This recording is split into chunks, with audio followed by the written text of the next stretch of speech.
Muchachos, bienvenidos a este video. Hoy les voy a hablar de un hombre que marcó el terror en Fontibón. Le dicen el leproso. Bienvenidos. Bogotá, finales de la década de los 90, mientras la ciudad intentaba recuperarse de una de las épocas más violentas de su historia. En las calles de Fontibón comenzó a circular un nombre que provocaba miedo entre comerciantes, vecinos y hasta entre algunos delincuentes. Ese nombre era Johnny el Leproso. Durante años, muchas personas hablaron de él como si fuera una leyenda. Algunos aseguraban que era un asesino despiadado. Se la pasaba por estos lugares, en Fontibón. Él iba en su cicla. Nadie lo podía voltear a mirar porque él le daba rabia. Pensaba que se estaban riendo de él y eso lo llenaba de más rabia. No conocía la compasión. Otros decían que su historia había sido exagerada por los rumores del barrio. Lo cierto es que detrás del apodo de Johnny el Leproso existe un joven cuya vida terminó convirtiéndose en uno de los casos criminales más recordados de Fontibón. Pero ¿quién era realmente Johnny el Leproso? ¿Cómo pasó de ser un muchacho del barrio a convertirse en uno de los delincuentes más temidos de la zona? ¿Y por qué su historia terminó de una forma tan violenta dentro de la cárcel? Hoy recorreremos los hechos conocidos, las investigaciones, los testimonios que rodearon este caso para intentar separar la realidad de los mitos. Antes de continuar, recuerda suscribirte al canal, activar la campana para más historias de misterio y crónica negra colombiana. Todo comenzó en Fontibón, cuando el sector todavía conservaba un ambiente de barrio tradicional.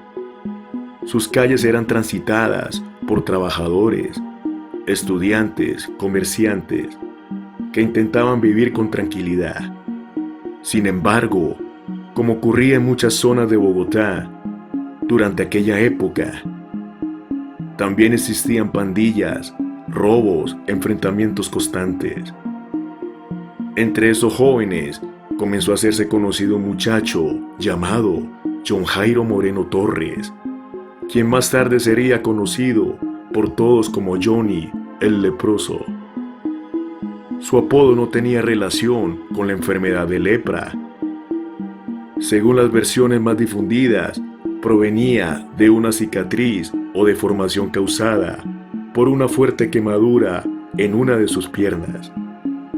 Una marca física que hizo que otros jóvenes comenzaran a llamarlo de esta manera. Con el paso del tiempo, ese apodo terminaría siendo conocido en todo Fontibón. Al principio, era solo un joven más del barrio, pero poco a poco, su nombre empezó a aparecer relacionado con robos, intimidaciones, hechos violentos. Las autoridades comenzaron a recibir denuncias y varios habitantes afirmaban que una pequeña banda estaba sembrando el miedo en el sector. Lo que nadie imaginaba era que aquellos primeros delitos serían apenas el comienzo de una historia que terminaría ocupando titulares de la prensa nacional. Así terminó la historia de Johnny el Leproso, un joven que pasó de caminar por las calles de Fontibón a convertirse en uno de los nombres más temidos del sector. Su captura parecía marcar el final de una larga cadena de violencia, pero el destino tenía preparado un desenlace aún más inesperado.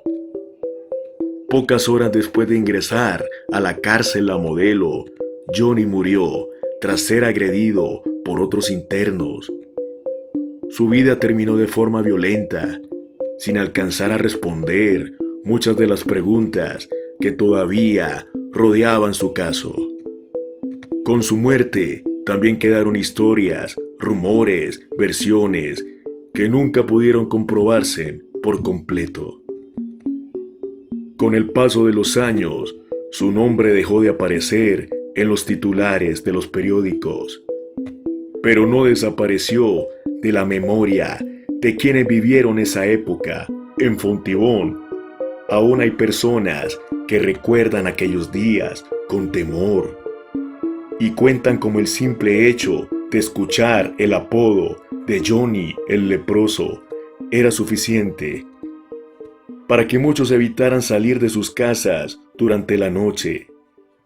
Sin embargo, entre la realidad y la leyenda, existe una gran diferencia. Con el tiempo, muchas historias fueron exageradas, mientras que otras se mezclaron con el miedo que se vivía en aquellos años. Por eso es importante recordar este caso desde los hechos conocidos y no desde los mitos. La historia de Johnny el Leproso no debe verse como la de un personaje para admirar, sino como el reflejo de cómo la violencia puede destruir una vida y dejar una profunda huella en toda una comunidad. ¿Qué opinas tú? ¿Crees que alrededor de este caso aún quedan secretos por descubrir o piensas que el tiempo ya reveló toda la verdad? Déjamelo saber en los comentarios. Si te gustó esta investigación, no olvides suscribirte al canal, dejar tu me gusta y activar la campana de notificaciones para acompañarme en más historias reales, misterios y casos que marcaron la historia de Colombia. Así terminamos este video.